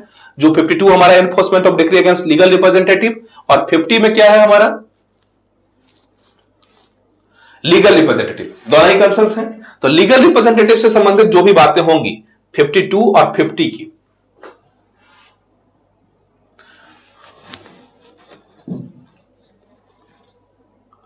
For the purpose of section 50 and 52, property in the lands, property in the hands of son or the descendant which is liable under Hindu law for payment of the debt of deceased ancestor। जैसे Hindu law में जो अपने पूर्वजों की संपत्ति का अधिकारी होता है उसे ही अपने पूर्वजों की दायित्वों का भी निर्वहन करना होगा, उनके लायबिलिटीज को भी निर्वहन करना होगा। तो वही कहा गया कि for the purpose of section 50 and 52, property in the hands of son or other descendant, जो अन्य उसके वंशज होंगे, which is liable under Hindu law for the payment। यह ध्यान रखो, यहां सन है, इसका मतलब डॉटर भी हो सकता है, क्योंकि अदर डिसेंडेंट जो भी उसके वंश में होंगे, पेमेंट ऑफ द डेब्ट ऑफ द डिसीज्ड एंसेस्टर, मतलब पुराने वाले जो एंसेस्टर्स है, जो मृत एंसेस्टर के डेब्ट को चुकाने में, in respect of which a decree has been passed, shall be deemed to be property of the deceased which has come to the hands of son or other descendant as his legal representative। यदि ऐसे concerns में जो भी उस मृतक की संपत्ति बेटे या बच्चों के पास आई है, वो सारी संपत्ति उसी व्यक्ति की समझी जाएगी और उसी आधार पे उसको लायबिलिटीज डील किए जाएंगे।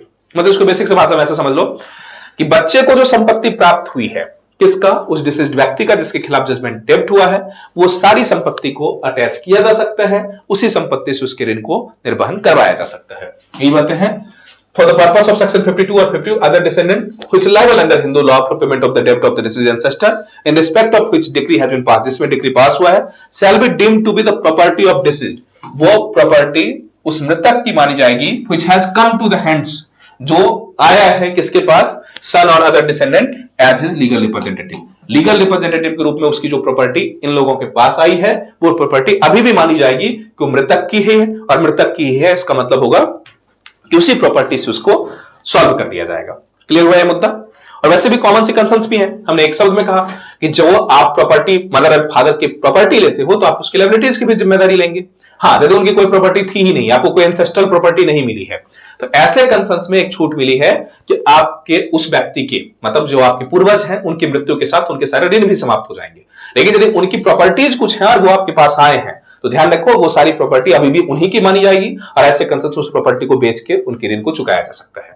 हाँ, यदि कोई एंसेस्टर प्रॉपर्टी नहीं है तो सबका पर्सनल प्रॉपर्टी भी है तो पिता का ऋण का दायित्व तो बेटे पे नहीं होगा। हाँ, लेकिन यदि एंसेस्टर प्रॉपर्टी आप ले रहे हो तो आप पे दायित्व तो होगा। तो यही कंसेंस है कि for the purposes of the section of 52 और 52 ये कवर हो गया कि जो मृतक की संपत्ति जो आपके पास आई है, पूर्वजों की जो संपत्ति आपके पास आई है वो मानी जाएगी अभी भी पूर्वजों की ही है। इसका मतलब होगा उस संपत्ति को बेच के या उस संपत्ति से डील करके आगे सॉल्व किया जा सकता है इश्यू। फिर आता है 54 कहता है पार्टीशन ऑफ स्टेट और सेपरेशन ऑफ शेयर। जहां कोई स्टेट से संबंधित, स्टेट का मतलब होगा कि पुराने राजघराने या कोई ऐसे जमीन जायदाद या एक्सेट्रा की बंटवारे के प्रश्न है, ऐसे में क्या होगा।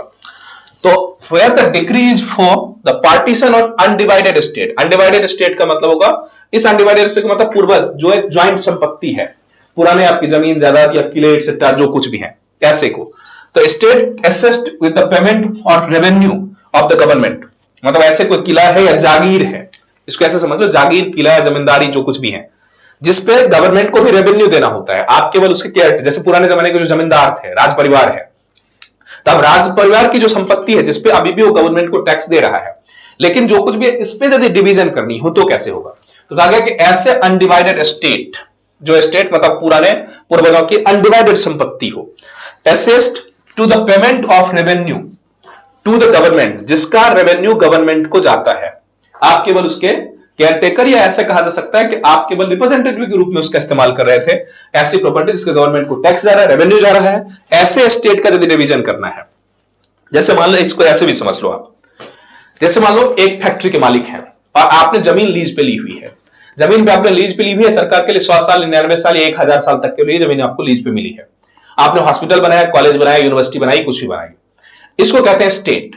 अब ऐसे जो ये स्टेट होंगे, ये ESTAT, इस स्टेट का जब बंटवारा करना है तो ऑलरेडी आप मालिक तो इसके हो नहीं, क्योंकि आपको गवर्नमेंट को रेवेन्यू देना पड़ता है उसके लिए, अलग बात है रेवेन्यू सस्ती मिलती है जो भी कुछ है, लेकिन इतने साल 99 साल या 100 साल या 1000 साल जितने टाइम के लिए लीज एक्सेट्रा मिली है उसके मालिक तो तब तक आप ही लोग रहेंगे। तो ऐसे कंसेंस में ये कहा जा रहा है कि जो व्यक्ति होंगे तो वह decrees for partition of undivided state assessed to the payment of revenue of the government or for the separate positions of a share of such an state. इस स्टेट के डिवीजन के लिए या इसके शेयर के लिए the partition of state or the separation of the share shall be made by कौन करेगा ये पार्टीशन? बाय कलेक्टर, जो जिला का कलेक्टर होगा वो तो इसके पार्टीशन वो करेगा, और any gazetted subordinate to the collector deputed to him on his behalf.